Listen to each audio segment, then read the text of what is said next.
And the woman was arrayed in purple and scarlet color, and decked with gold and precious stones and pearls, having a golden cup in her hand, full of abominations and filthiness of her fornication.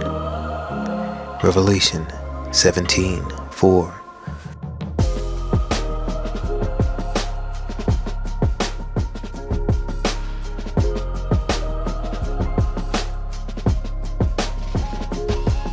On Sunday, December 18th, 2022, Lionel Messi led his national team, Argentina, to victory in the World Cup final soccer match against France in Lusail Stadium in Lusail, Qatar.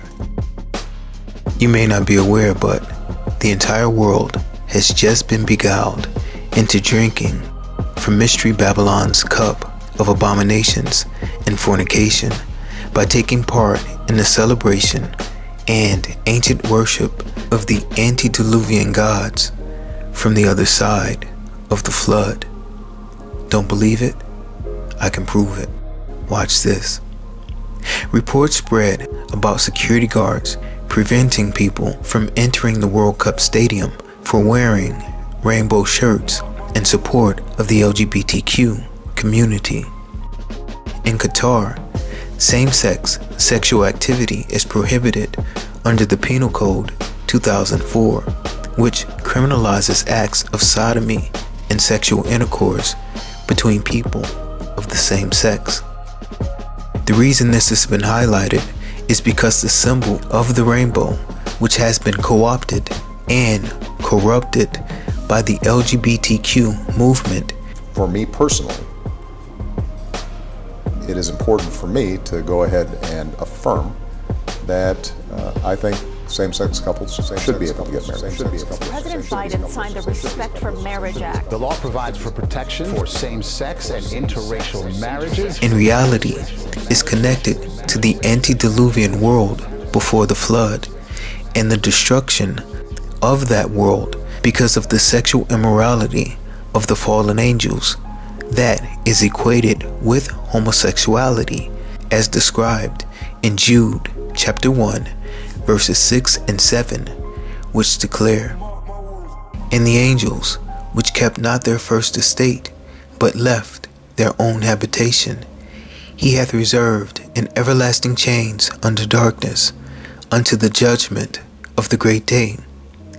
Even as Sodom and Gomorrah, and the cities about them, in like manner, giving themselves over to fornication, and going after strange flesh, are set forth for an example, suffering the vengeance of eternal fire."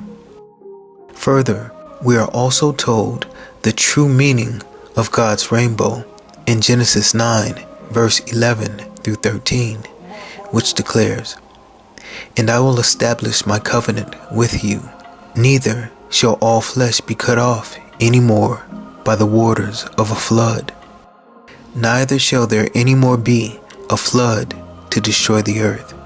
And God said, This is the token of the covenant which I make between me and you and every living creature that is with you for perpetual generations. I do set my bow in the cloud, and it shall be for a token of a covenant between me and the earth." That being said, it is time for true believers to wrest this symbol of the covenant between man and God from the clutches of the very people who continue to violate Yah's law. If you want to support this movement, visit the merchandise page on the website. While this was going on in Qatar, back in Buenos Aires, the capital of Argentina, soccer fans gathered around the city's obelisk to celebrate their team's victory. Argentina's flag is the sun, which is a reference to the sun god and the worship of the sun. This is why Argentina won the World Cup on Sun Day, December 18th, 2022.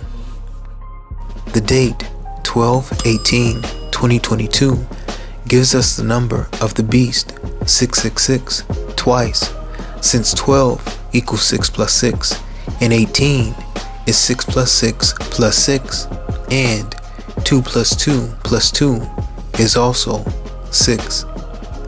The obelisk that the sea of people gathered around is an Egyptian obelisk which serves as a giant sundial. In fact, this same obelisk can be found in the center of the Vatican at St. Peter's Basilica. The connection to the Vatican doesn't stop there, however.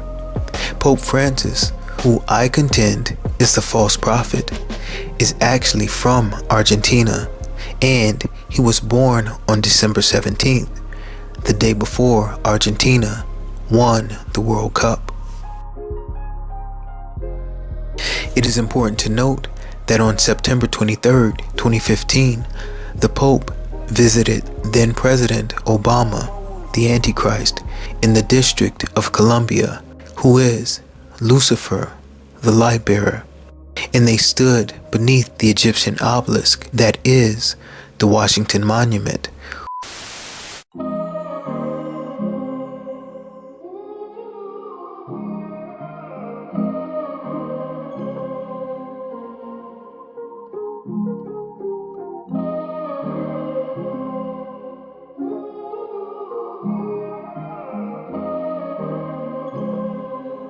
Mark my words.